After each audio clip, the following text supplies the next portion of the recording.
Hello everyone, this is Ritika Sharma, your English teacher, and today we are going to start a poem which name is Dust of Snow. It's your chapter 1, it's your poetry 1 in your first write book. So kids, before moving on the chapter, first of all, it is compulsory to know about the poet कि ये जो poetry है ये किसने लिखी है, इतनी अच्छी पोइट्री जो है वो कौन लिख सकता है. Obviously it is the poet Robert Frost and we should know about that who was Robert Frost. Robert Frost was an American poet, alright. और बेसिकली इनकी जितनी भी पोम्स हम पढ़ेंगे, जितने भी इनकी पोइट्रीज हम पढ़ेंगे, सारी पोइट्रीज जो भी रियलिस्टिक इंसिडेंट्स होते हैं, जो भी हमारे लाइफ में बहुत सारे ऐसे चेंजेस होते हैं, बहुत सारे ऐसे इंसिडेंट्स होते हैं, बहुत सारे ऐसे एक्सपीरियंसेस होते हैं, तो उन्हीं एक्सपीरियंसेस से उन्हीं इंसिडेंट्स के साथ इन्होंने अपनी जितनी भी पोइट्रीज हैं सबको लिखा है. सो डस्ट ऑफ स्नो. यहाँ पे डस्ट ऑफ स्नो का मीन्स क्या है? First of all snow means already बर्फ, ठीक है. डस्ट मतलब हम सबको पता है कि डस्ट मतलब क्या होता है, धूल. बट यहाँ पे डस्ट का मतलब धूल नहीं होगा, यहाँ पे डस्ट का मतलब होगा गिरना. ओके, डस्ट मीन्स यहाँ पे होगा fall. What does dust mean here? Fall means snow का गिरना. Now you got the meaning of this poetry. Dust of snow means snow का गिरना. Dust means क्या होता है? Fall. All right, clear. So, all right. Before moving on the poetry, we just want to discuss about something. हमने हमारी life में बहुत सारी चीज़ें ऐसे देखी है जिनको बैड ओमेन के रूप में देखा जाता है. बैड ओमेन मतलब क्या होता है? अपशगुन. जैसे कि मान लो कोई भी कांच टूट जाता है रात के टाइम पे, तो बोलते हैं कि नहीं ये अपशगुन है. दूध उबल जाता है तो हम बोलते हैं कि नहीं ये अपशगुन है, ठीक है. जैसे ही काली बिल्ली रास्ता काट जाती है तो हम क्या कहते हैं कि नहीं ये भी अपशगुन है. तो ऐसी बहुत सारी चीज़ें हमारे यहाँ पे खास करके इंडियन सोसाइटी में, और इंडियन सोसाइटी नहीं, आप वर्ल्ड के किसी भी कोने में चले जाओगे, कहीं भी चले जाओगे, आपको सुपरस्टिशियस मिलेंगे ही मिलेंगे. सो ऐसे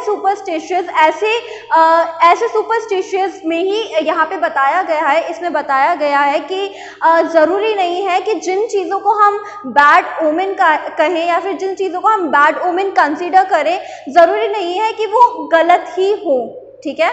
तो यहाँ पे दो ऑब्जेक्ट्स का यूज किया गया है. First of all crow. आप सभी को पता है कि हमारे इंडिया में भी क्रो को बहुत ही बैड ओमेन के रूप में देखा जाता है, ऑलराइट. और हैमलॉक ट्री.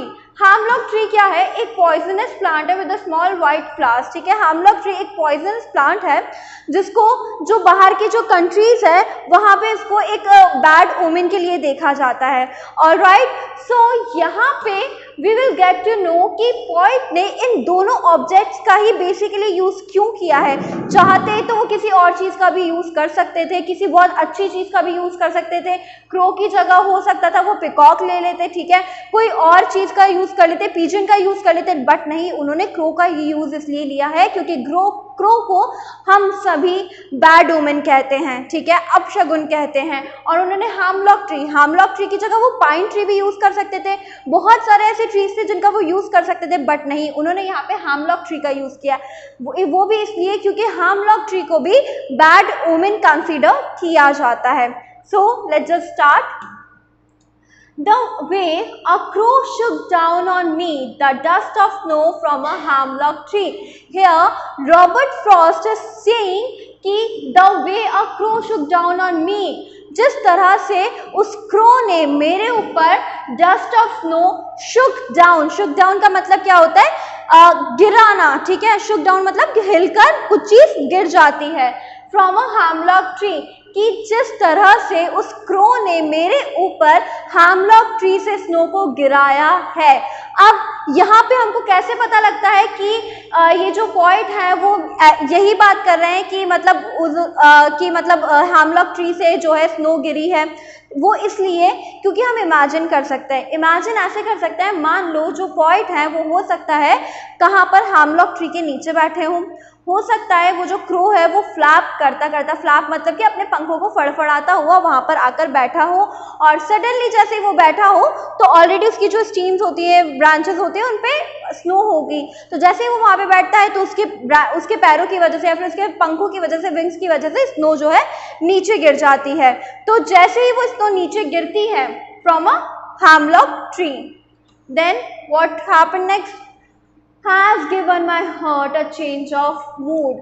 तो सडनली क्या होता है, उनका जो मूड है वो चेंज हो जाता है। मतलब कि जैसे ही क्रो की वजह से वो जो बर्फ है उनके ऊपर आकर गिरती है हेमलॉक ट्री से, उनका मूड जो है वो चेंज हो जाता है। And saved some part of a day I had rued, और उनके दिन का कुछ हिस्सा बच जाता है। मे बी हो सकता है कि वो हेमलॉक ट्री के नीचे इसलिए जाकर बैठे हों क्योंकि वो बहुत ज़्यादा डिसअपॉइंटेड हो, ठीक है, बहुत ज़्यादा परेशान हो।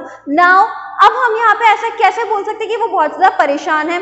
वो भी इसलिए क्योंकि अगर पोएट अच्छे मूड में होते तो वो कभी हेमलॉक ट्री और क्रो जैसे वर्ड्स का यूज़ नहीं करते, समझे? इसलिए उन्होंने यहाँ पे इसलिए हम गेस कर सकते हैं कि he was very disappointed, he was very sad at that time. और जब वो बहुत ज़्यादा सैड थे, बहुत ज़्यादा परेशानी में थे, तो सडनली क्रो आया जिसको हम एक बैड ओमेन मानते हैं, और उस क्रो की वजह से क्या हुआ, उनके ऊपर वो स्नो आकर गिर गई थी। And after that what happened, उनका जो मूड है वो सडनली चेंज हो गया था, और उनके दिन का जो वो ऐसे ही मतलब दुख में वेस्ट करने वाले थे वो जो पार्ट है वो बच गया था।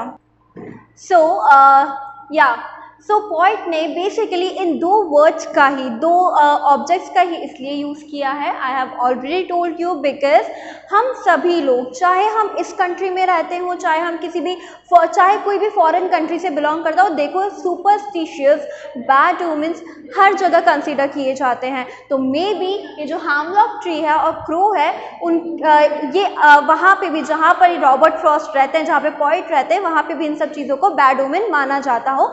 एंड दैट्स वाई उन्होंने बेसिकली पर्टिकुलरली इन्हीं वर्ड्स का यूज़ किया है कि अगर ये जो चीज़ें मैं, जैसे कि मैं हेमलॉक ट्री के नीचे नहीं बैठता और क्रो मेरे ऊपर नहीं आता, तो मेरा जो डे है वो वेस्ट चला जाता। इसलिए ज़रूरी नहीं है कि जो बैड ओमन जिनको हम कंसीडर करें, जिनको हम बैड ऑब्जेक्ट समझे, वो एक्चुअल में बैड हो सकता है उनसे कोई अच्छी चीज़ भी निकल के आ जाए।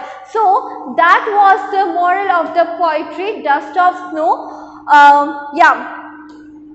So first of all, hemlock tree, we should consider it a poisonous plant tree with a small white flowers.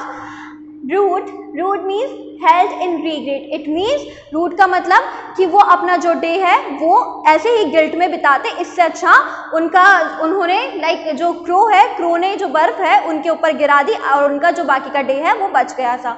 So this is the poetry. We have come to an end of this poetry. Hope you understood it. Thank you.